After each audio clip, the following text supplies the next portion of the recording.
पट्ट्या आहे ना, कोणाची आवला देऊ दे, कोणाचा बाप येऊ दे, मॅटर दबून देत नाही मी, कोणी पण येऊ दे, कसली आरामखोर आवला तू भरवते.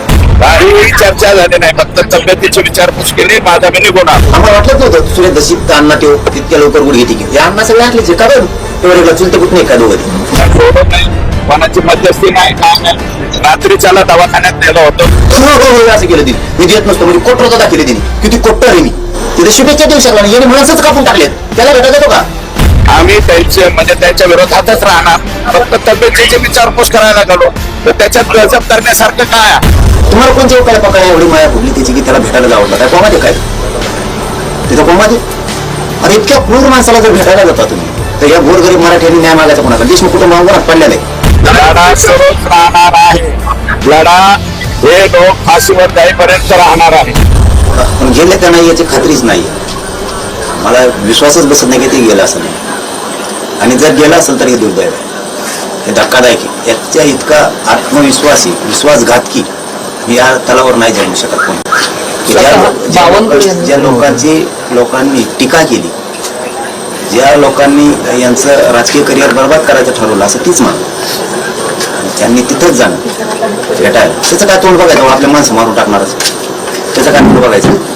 इतका क्रूर माणसाला तुम्ही भेटायला जाता की ज्याच्या लोकांना खून भरून आणला, ते एकदाही त्याला देशमुख कुटुंबाकडे लांबून का यावं नाही वाटलं? तुम्हाला कोणत्या उपाय पकडा एवढी माया फुटली त्याची की त्याला भेटायला जावं वाटलं काय? कोमाते काय तिथं कोमाते? अरे इतक्या क्रूर माणसाला जर भेटायला जाता तुम्ही तर या गोरगरीब मराठ्यांनी न्याय मागायचा कोणाकडे? देशमुख कुटुंबावर पडलेलं आहे. झोपी का तुम्ही? तुमच्या राजकारणासाठी, तुमच्या एखाद्या पदासाठी, तुमच्या स्वार्थासाठी तुम्ही तिकडे हिंडता, ते उन्हात पडलंय कुटुंब. कुठे हिंडतो नाही, मग याच्यात यायचं नाही, तिकडेच हिंडायचं. इकडं समाजाचा बी वाहवा करून घ्यायला पाहिजे, समाजाचा हात पाठीवर पाहिजे, आणि राजकारण पण करायचं कोणचं एकच करायचं ना. मग इथं का बाकीचं नाहीत का? त्यांना कोणी बोलतं का? हावताल ही मोठी पण घ्यायची, सन्मान घ्यायची, तर मग कडीपर्यंत मान तुटूस तर लढायचं सुद्धा. त्याला समाजाचा दाता म्हणते, सेवक म्हणते. इतक्या क्रूर माणसाला भेटायला गेला, इतकी क्रूर तर ती नाहीये. ते पंकजाला मी पहिल्याने नाव घेतोय, एका पत्रकारांनी विचारलं होतं किती मंत्री झाली शुभेच्छा देताना का?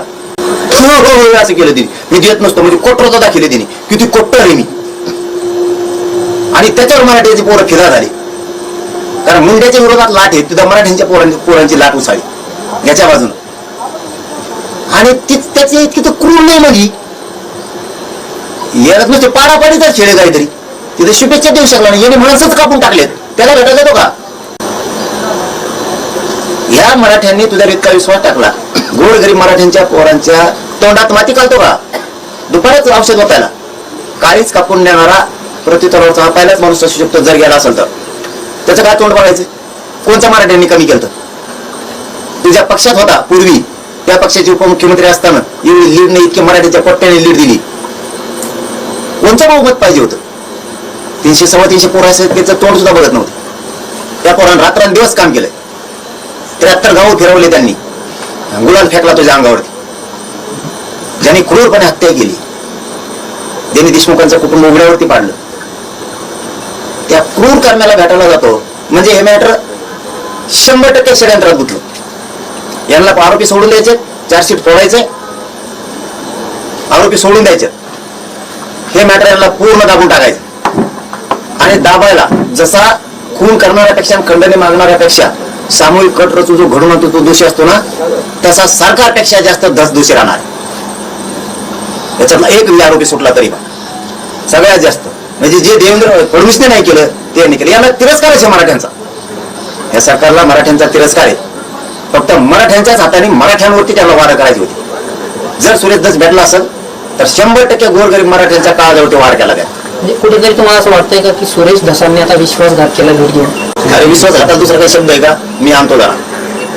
विश्वासघात माणसाला गोड बोलून नेऊन कधीच फसवू नये. समोर सांगा, मी तो तोंड घालणार आहे. गोड बोलून नेऊन फसवणं म्हणजे खूप मोठा दगादा. आम्हाला वाटलंच नव्हतं सुरेश दशीत अण्णा ठेव इतक्या लवकर गुडघे टिके. ते अण्णा सगळे असले जे कारण त्यांनी सुद्धा स्पष्टीकरण दिले की मी भेट घेतलेली आहे, पण ही जी भेट मोठापणा सांगायला पारिवारिक होती. स्वतः सुरेश धसांनी स्पष्टीकरण दिलं. पारिवारिकला चुलते कुठ नाही का दोघं? पारिवारिक चुलते कुठ नाही, पारिवारिक माणसं मारून टाकलेत कचाकची. आणि मग ते तुला धमकेबाज भाषण होतं ते तमाशातल्या लावण्या, ते गाणी, ते ढुंगण हळून बोलणं, ते कुठे गेलं? ते काय कोण झालं होतं आमच्या लोकांचा? काय कोण का फॅन का काय पंखा का काय? आमच्या बरोबर भोळ्या समाधानात विश्वास ठेवला, डोक्यात गुन्हाच होती. कापली का म्हणा दुपाराच?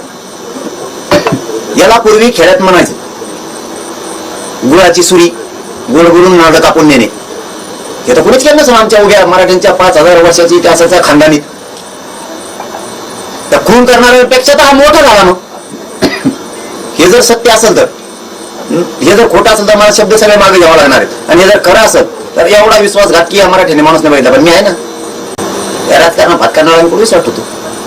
पट्ट्या आहे ना, कोणाची आवला देऊ दे, कोणाचा बाप येऊ दे, मॅटर दबून देत नाही मी, कोणी पण येऊ दे, कसली हरामखोर आवला तू राहू दे. राजकारणासाठी मराठ्यांचा वापर करून मराठी संपवत आहे.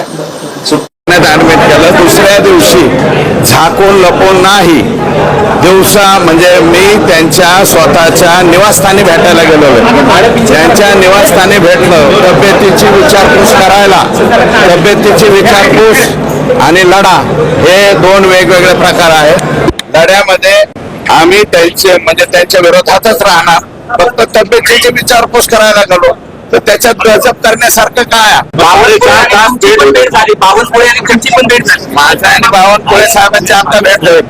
तुम्ही बावनकुळे साहेब आणि माझी आता भेट होईल. बावनकुळे साहेब असं म्हणाले की माजी धनंजय मुंडे आणि धस यांनी 4.5 तास त्यांनाच बोला, मला विचारू नका.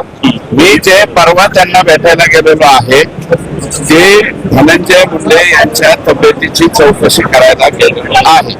आणि तब्येतीची चौकशी करणं याच्यात गैर नाही. संतोष देशमुखचा लढा आणि तब्येतीची चौकशी याच्यामध्ये कसल्याही प्रकारचा काही संबंध नाही. रुपया जोडून नाही, कोणाची मध्यस्थी नाही, काय नाही. रात्रीच्याला दवाखान्यात नेलं होतं. का दवाखान्यात भरणे मामांनी दवाखान्यात नेलं होतं अशी प्रकारची मला माहिती मिळाली. म्हणून मी त्यांच्या निवासस्थानी जाऊन त्यांना भेटून आलो. या भेटीनंतर पुढे काय चर्चा झाली? काहीही चर्चा झाली नाही. फक्त तब्येतीची विचारपूस केली, माझा मी निघून आलो. पण 4.5 तास फक्त तब्येत. 4.5 तास कोण म्हणलं? बावनकुळे साहेब म्हणले तर माझे आणि त्यांच्या निवासस्थानी भेटलो. दवाखान्यात आजच्या रात्री नेलं. परवाची गोष्ट आहे मला वाटतं. मी भेटलो आणि भेटल्याच्या नंतर पुन्हा एकदा बाहेर आल्यावर मी काय केलंय हे तुम्हीच पाहून घ्या. पुढच्या 1-2 दिवसात आणखी नवीन काही मी सांगणार आहे, त्यावेळेस तुम्हाला कळेल. तुम्ही जे म्हणताय धनंजय मुंडेचा राजीनामा घेणार नाही, धनंजय मुंडेचा राजीनामा मागितला नाही. हे बघा, मी अजून मागितलेला नाही. मी हे पहिल्यापासून म्हणतो. त्यांचा राजीनामा कोण मागतंय? त्यांच्या पक्षाचेच लोक आणि सर्व लोक, इतर लोक जे आहेत ते राजीनामा मागतायत.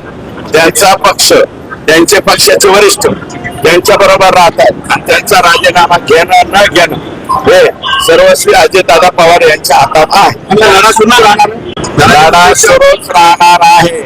लढा हे लोक फाशीवर जाईपर्यंत राहणार आहे. आपल्या भागातील बातम्यांसाठी संपर्क राहुल गुरव 9689 3225 03. चला तर मग आजच संपर्क साधा आपल्या भागातील बातम्यांसाठी.